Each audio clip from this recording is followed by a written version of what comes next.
Ian Kelty is a digital artist who lives in Newcastle in the UK, and he made the cover art for the 9 Fate of the Jedi books.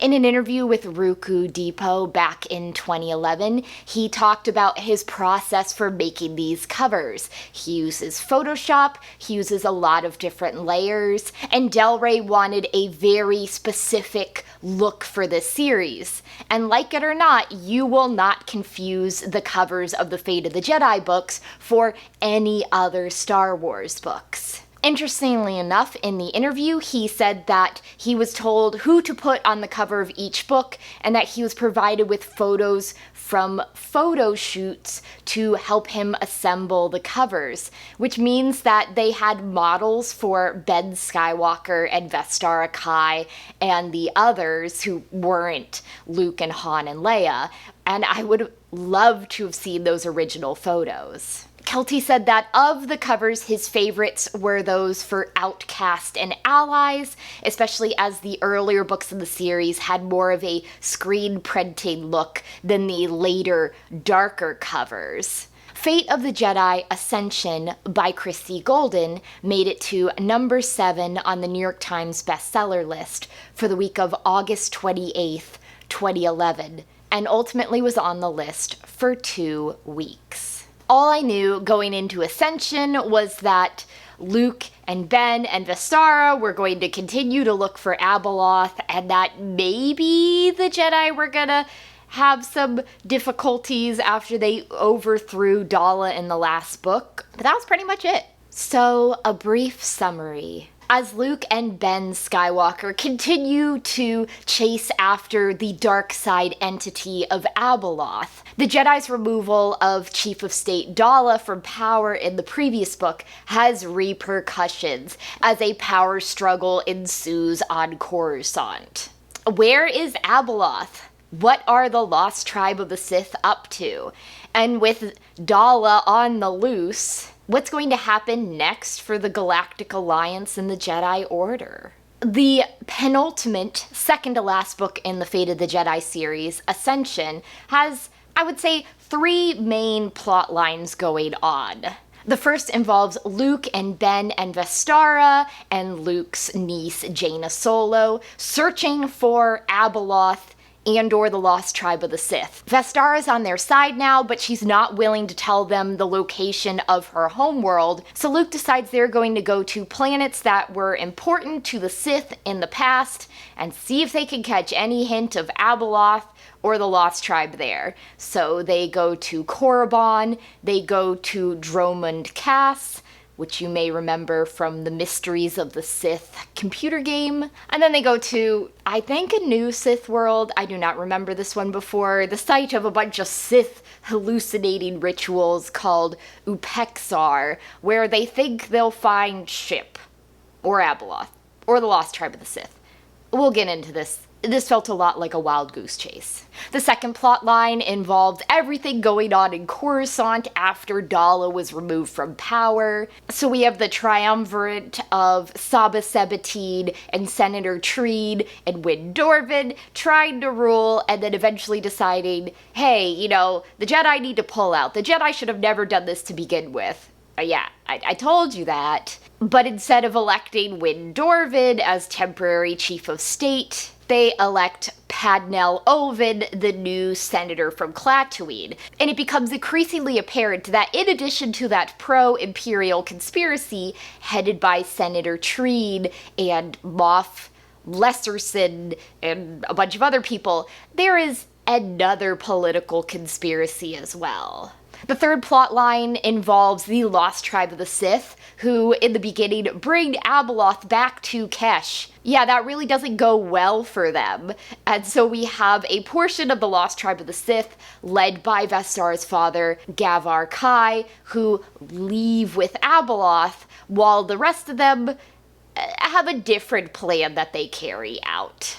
And this plan is not immediately apparent, but once it is apparent, it almost became farcical to me the number of times that we would have someone say, they walk into a room and a group of very good-looking humans holding red lightsabers turned around. Like, guys, I guess that's your thing. And you'll notice I didn't really include Abeloth in any of those plot lines except for the beginning of the Lost Tribe of the Sith. That's because we don't know where Abeloth is or what she's doing for a majority of the book. I guessed much sooner than the book revealed it to us, but yeah, she's MIA/incognito for a lot of this.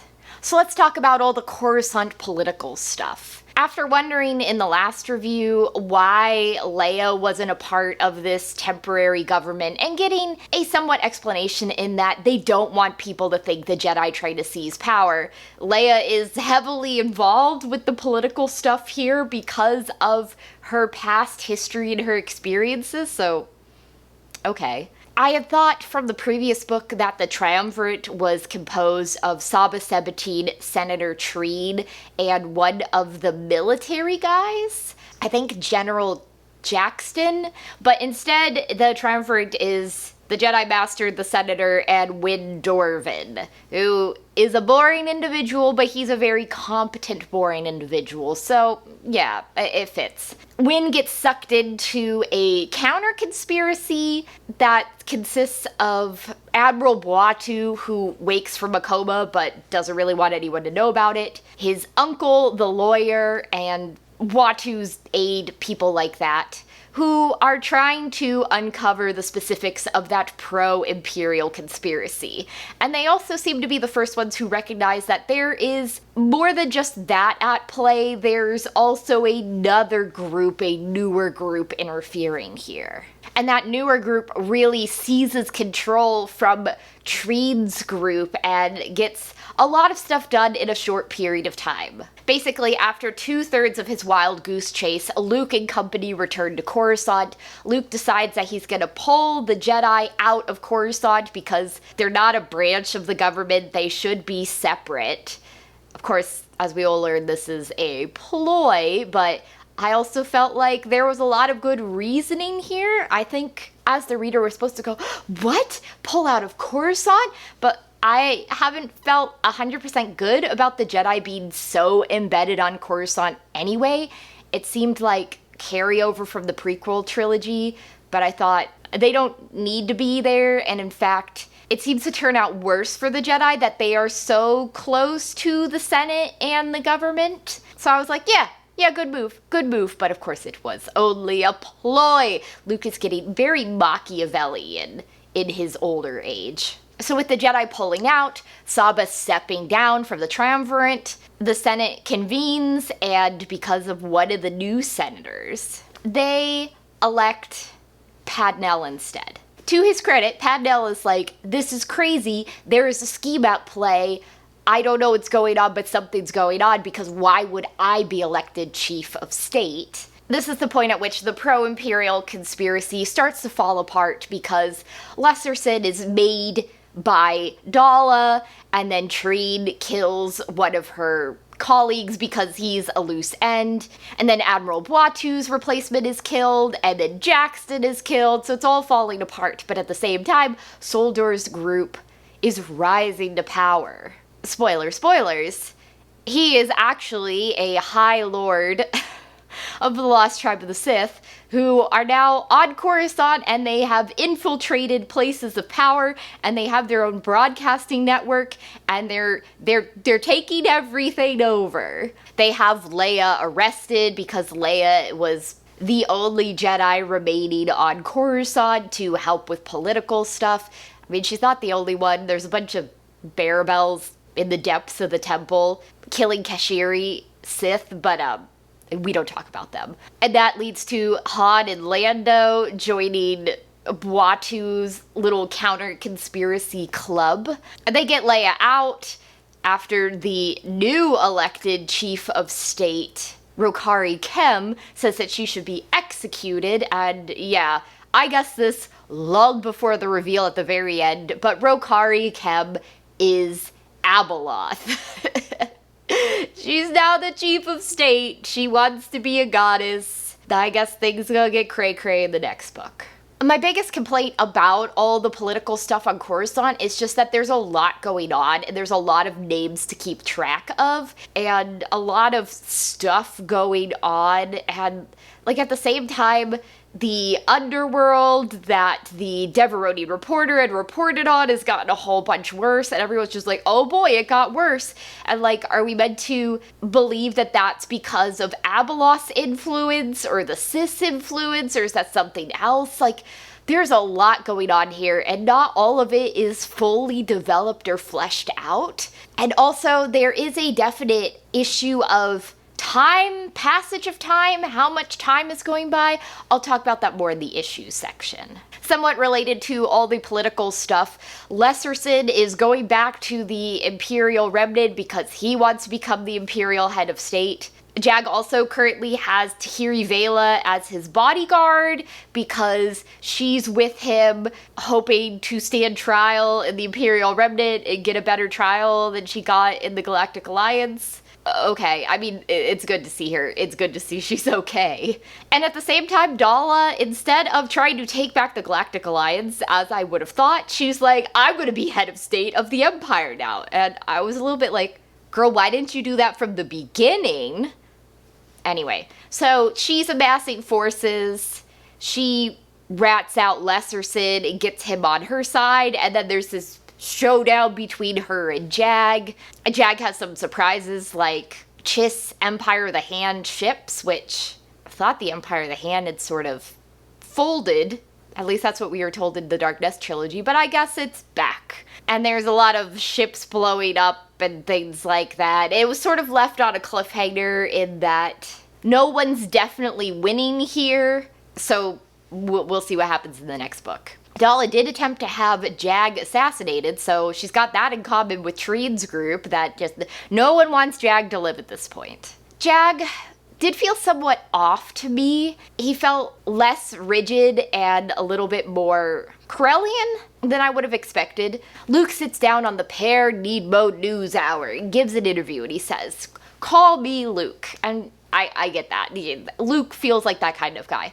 But then Jag does the same thing when he's talking to Moffs. He's like, "Call me Jag." And I'm like, no.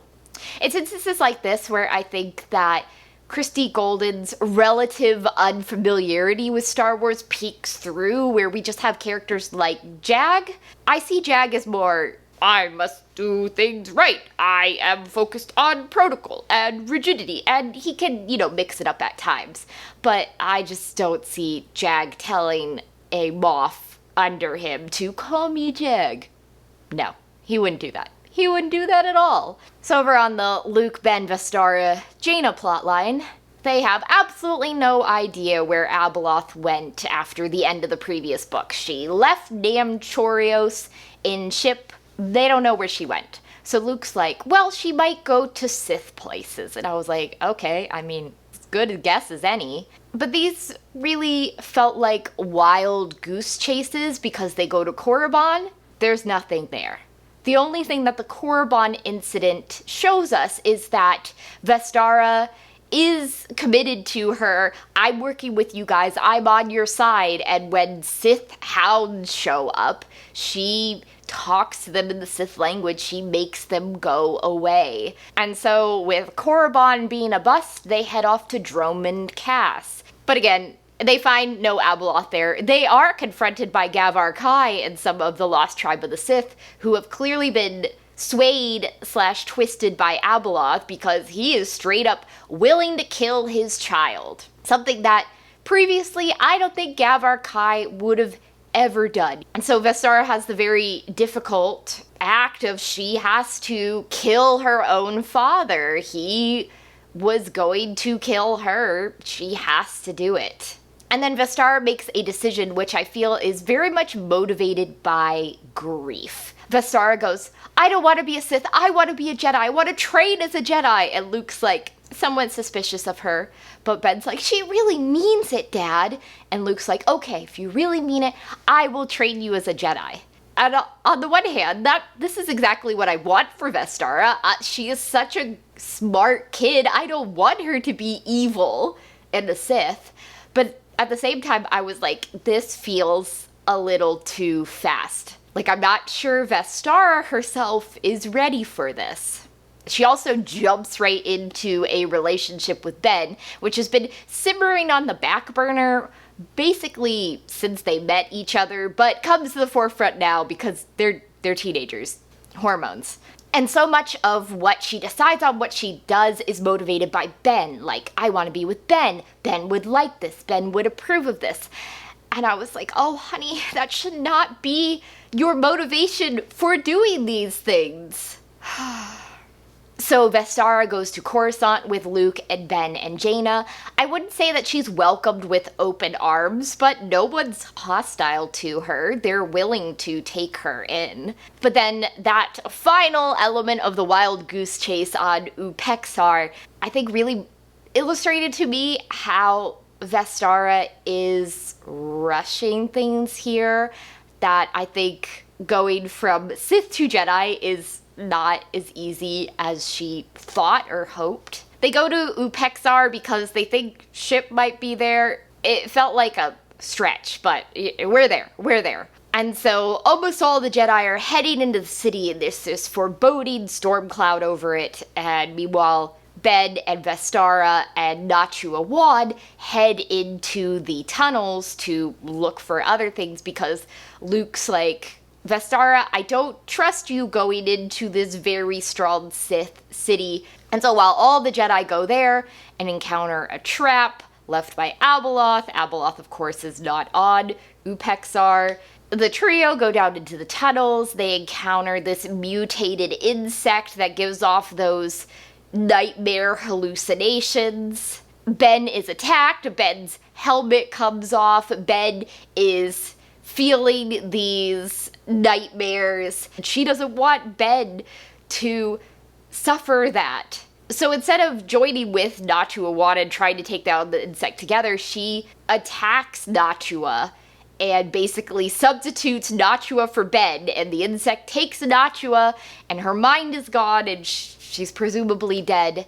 And Ben doesn't realize any of this, but Vestara knows what she did, and knows that a Jedi would not have done any of that, and is feeling super conflicted at the end, but also doesn't really want to tell anyone what she just did. And all I could think was, oh, honey, no, like, you were moving too fast, and it's almost like nature versus nurture. At times I was like, Luke is being too mean to Vestara, but I also think Luke recognizes that Vestara's not like a fallen Jedi who fell to the dark side and now they're bringing her back. Vestara was raised Sith. This is all she's ever known. She doesn't have that Jedi mode of behavior that the rest have. Her upbringing was completely different and honestly dysfunctional and toxic. And so I think when it comes down to these dangerous situations, these life or death moments, because of how she's raised, Vestara is going to respond in a ruthless manner that most Jedi never would.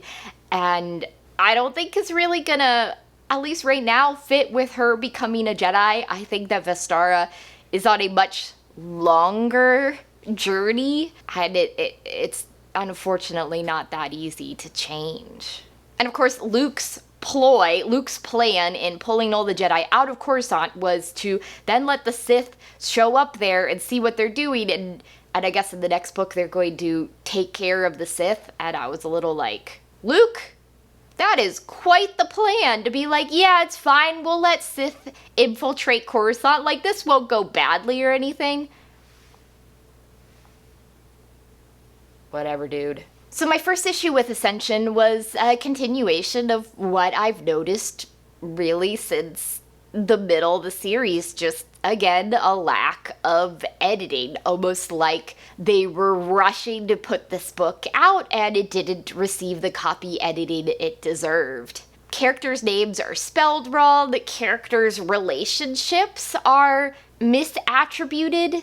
Not consistently. I mean, consistently, the lawyer Boitu is said to be Admiral Boitu's uncle, but once he's his cousin. They're like, oh, well, since Leia was chief of state of the Galactic Alliance, and it was like, no, that was the New Republic. So just bits like that, where we have characters' names spelled wrong, and just things that the editing process should have caught because they're not consistently wrong, but they are wrong, and I noticed them.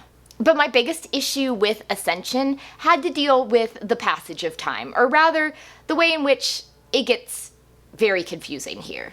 I think this is an issue in other Fate of the Jedi books as well, where we're not told specifically, like, how long something took, but it seemed to be a while. And then when you juxtapose that with what's happening elsewhere, you're like, things don't add up.